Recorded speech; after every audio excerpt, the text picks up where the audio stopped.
तो फाइनली दोस्तों आज की इस वीडियो में हम जानेंगे बहुत एक अच्छी तरीके से एक बैटरी चार्जर को किस तरह कैसे करके बनाते हैं, मतलब कि उसका हम कनेक्शन किस तरह से करते हैं। और हम एक इस तरीके से बताएंगे दोस्तों कि मुझे उम्मीद है कि आपको कनेक्शन करना मैं सिखा दूंगा, मतलब कि कनेक्शन करना आप भी खुद से सीख जाएंगे और कभी कनेक्शन में आपको कभी दिक्कत भी नहीं आएगी।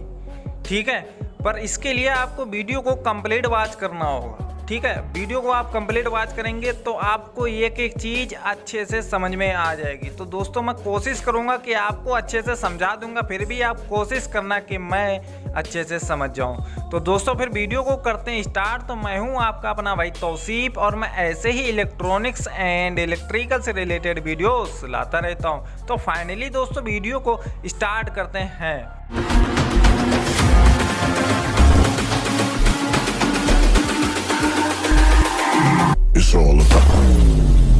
तो दोस्तों एक बैटरी चार्जर को बनाने के लिए हमारे पास क्या क्या होना चाहिए। एक ट्रांसफार्मर होना चाहिए, एक स्विच होना चाहिए जिससे कि हम ऑन और ऑफ कर सकें, फिर एक हमारा इंडिकेटर होना चाहिए जिससे कि हमें पता चलेगा कि हमारा बैटरी चार्जर ऑन है।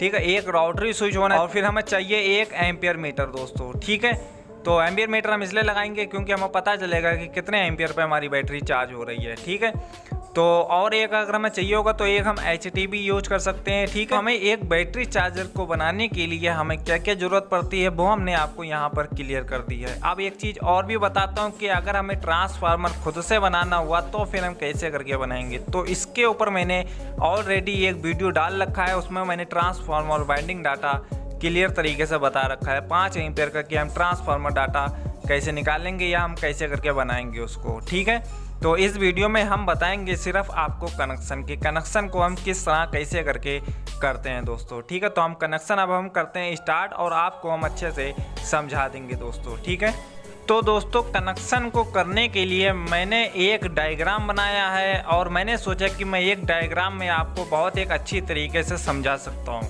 क्योंकि अगर मैं ऐसे अगर आपको बताता हूँ तो शायद मुझे लगता है कि ऐसे आपको अच्छे से समझ में नहीं आ पाएगा। बस एक इसलिए मैंने ये यहाँ पर दिखा रहा हूँ कि आपको एक आइडियास होगा कि हम कौन कौन सा सामान यूज कर सकते हैं और कैसे करके हम अपने फिटिंग कर सकते हैं उसमें।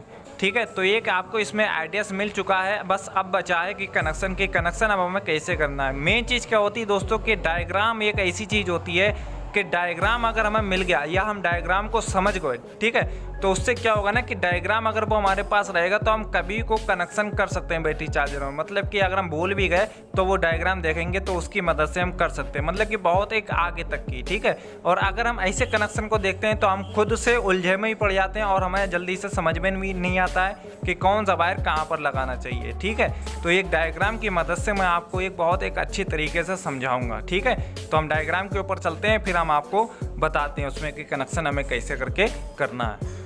तो दोस्तों हम आ गए अपने डायग्राम पे। ठीक है, तो ये है वो डायग्राम जो कि हमने बनाया, जो हम बैटरी चार्जर बना रहे थे, ये वही उसी का ही डायग्राम है। ठीक है, तो यहाँ पर जैसे कि आप देख सकते हैं ट्रांसफार्मर, और यहाँ पर आप देख सकते हैं ये है राउटरी स्विच। ठीक है, और ये है हमारा इंडिकेटर।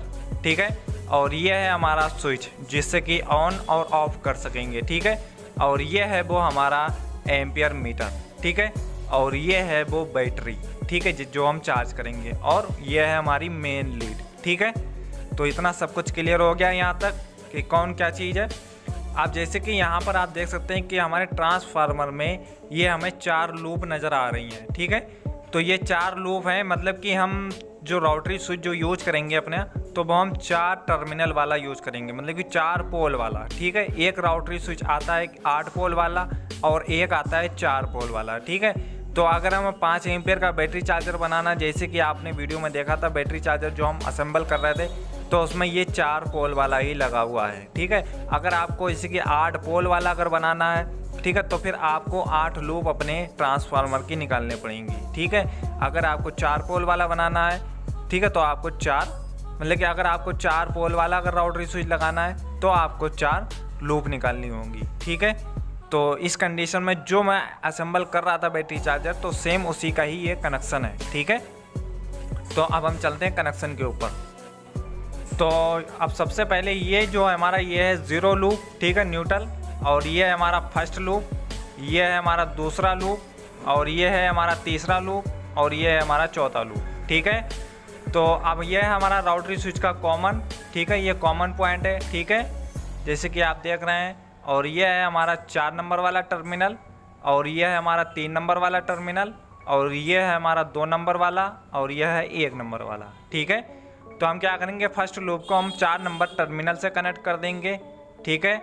दूसरी वाली लूप को हम 3 नंबर वाले टर्मिनल से कनेक्ट कर देंगे, और फिर जो 3 नंबर वाली लूप है इसको हम 2 नंबर से कनेक्ट कर देंगे, और चौथी लूप हम फर्स्ट से कनेक्ट कर देंगे, ठीक है। तो इस तरीके से आपको कनेक्ट करना है। अब ये है राउटरी स्विच का कॉमन पॉइंट, ठीक है। तो ये वायर हमारा कहाँ जा रहा है आप देख सकते हैं, ये हमारा गया है स्विच में, और फिर हम यहीं से अपना इंडिकेटर पर दे देंगे, ठीक है। यही बार हम यहाँ से इंडिकेटर पर दे देंगे, ठीक है। तो ये है हमारा इंडिकेटर, ठीक है। अब ये है हमारा ज़ीरो वाला लूप, जो कि हमारा ट्रांसफार्मर का जो ज़ीरो वाला लूप है न्यूट्रल। तो यही न्यूट्रल हमारा एक तो हमारा लीड में काम में आ जाएगा, ठीक है, न्यूट्रल, ठीक है, जो कि हम मेन लीड अपनी बनाएंगे, और यही न्यूट्रल जो है हमारा इंडिकेटर पर आ जाएगा, क्योंकि इंडिकेटर को न्यूट्रल और फेस दोनों मिल चुका है, ठीक है। तो न्यूट्रल फेस मिलेगा तभी तो ये चलेगा ना। तो ये है हमारी लाइन, ठीक है, ये है हमारा लाइन, ठीक है, इनपुट वाली लाइन। तो ये इनपुट वाली लाइन हम अपने स्विच पे कनेक्ट कर देंगे, ठीक है। तो हम जैसे ही अपना स्विच को ऑन करेंगे तो हमारा पूरा ये वर्क करने लगेगा, ठीक है। तो यहाँ तक तो अच्छे से समझो। अब ये है हमारा ज़ीरो वाला लूप, जो कि हमारा सेकेंडरी वाइंडिंग का है। तो ये हमारा नेगेटिव है, ठीक है। तो हम ये नेगेटिव पे अपने डायरेक्टली बैटरी में लगा देंगे, ठीक है, इसमें हमें कुछ भी ऐसा नहीं करना है। और ये है हमारा 12 वोल्ट वाली लूप। तो यहाँ पर हम एक डायोड लगाएंगे, डायोड लगाकर हम एम्पियर मीटर से अपना वायर निकाल लेंगे पॉजिटिव, ठीक है, जैसे कि है। अब डायोड आपको कैसे लगाना है, आप जैसे कि डायोड आपको कैसे लगाना है या कितने लगाने हैं, तो यहाँ पर मैं एक चीज़ क्लियर कर दूँ कि अगर आपने 5 एम्पियर का अगर बना रखा है ट्रांसफार्मर, तो आप कम से कम 15 एम्पियर तक के डायोड लगाएं, ठीक है। 3-3 एम्पियर के ले लें 5 डायोड, ठीक है, तो 15 एम्पियर आपका हो जाएगा, ठीक है। एक साथ में जोड़कर आप इस तरीके से कनेक्ट कर सकते हैं, ठीक है। तो मैंने आपको यहाँ तक तो कनेक्शन बहुत अच्छे से समझा दिया है, और इतना ही कनेक्शन था, ठीक है, कोई ज़्यादा कनेक्शन नहीं था, सिर्फ इतना ही कनेक्शन है, और मैंने आपको बहुत एक अच्छी तरीके से समझा दिया है, ठीक है, और आप अच्छे से समझ भी गए होंगे, ठीक है। तो अब बैटरी चार्जर के कनेक्शन अगर मैं वैसे करके बताता, मतलब कि असेंबल करके, तो उसमें शायद इतने अच्छे तरीके से नहीं समझ पाते, ठीक है। उसमें चक्रवर्ती मतलब कि बहुत ज़्यादा उसमें उलझनें हो जाती कि हम अच्छे से क्लियर नहीं कर पाते हैं उसमें, ठीक है। तो एक डायग्राम की मदद से तो मैंने आपको बहुत एक अच्छी तरीके से क्लियर भी कर दिया है, और आपका क्लियर भी हो गया होगा दोस्तों। तो अब मुझे उम्मीद है कि आप एक बैटरी चार्जर अच्छी तरीके से कनेक्शन कर सकते हैं, ठीक है, और एक बना सकते हैं, ठीक है। और डाटा वाली बात है दोस्तों कि हम डाटा कौन सा लेंगे, तो मैंने वीडियो डाल रखी है, ठीक है। तो आप वो वीडियो जाकर चेक कर सकते हैं एक बार, ठीक है। तो उसमें ट्रांसफार्मर का बाइंडिंग डाटा आपको क्लियर तरीके से बताया गया है, ठीक है दोस्तों। तो फिर मिलते हैं फिर नेक्स्ट वीडियो में, तब तक अपनों का ख्याल रखिए।